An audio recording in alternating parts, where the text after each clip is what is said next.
Unang linggo pa lang ng training, bigay todo na ang ating mga pambato sa football para sa 2026 FIBA World Cup qualifiers. Nasa frontline ng balitang yan, si Ian Suyo.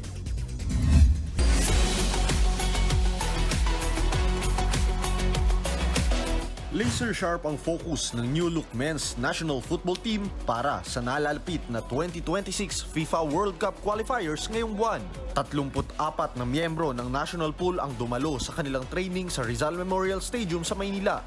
Kabilang dyan ang ilang veterano, mga newcomer at ilang piling manlalaro mula sa collegiate leagues. Sumabak ang Pinoy Booters sa iba't ibang drills at scrimmages. At kahit ilang araw pa lang silang nagtitraining, malaking potensyal na ang nakita sa mas batang team ng bagong head coach na si Tom St. Fit.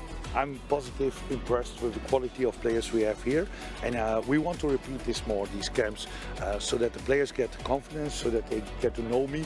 Sa ngayon, nasa third place ng Group F ang Pilipinas na may 1 draw at 1 loss record. Nangunguna sa grupo ang Iraq na may 2 panalo, habang ang Vietnam ay may 1 panalo at 1 talo. Sa darating na March 21, dadayo ang ating koponan upang harapin ang Iraq sa pagpapatuloy ng qualifiers. At may rematch dito sa Pilipinas pagdating ng March 25. Ito rin ang unang beses na maglalaro ang koponan pagkatapos nilang bitawan ang pangalang Azkals na sumikat noong 2010.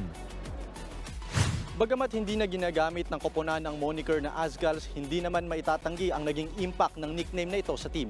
Pero ang mas importante ngayon ay kung paano sila muling makakagawa ng ingay pagdating sa international stage.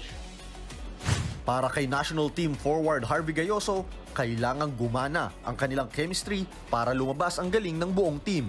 The demand is just to be able to show yourself, to prove that there are a lot of potential players here. Is what we want to do now, is to carry the flag the best way we can. Makakasama rin sa qualifiers ang pamilyar na pangalan gaya ni na team captain Neil Etheridge at Filipino-German striker Gerrit Holtman. Nagbabalita mula sa frontline, Ian Suyu, News 5.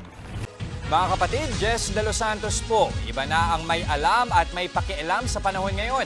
Para sa tuloy-tuloy na balitaan sa frontline kahit weekend, mag-follow at mag-subscribe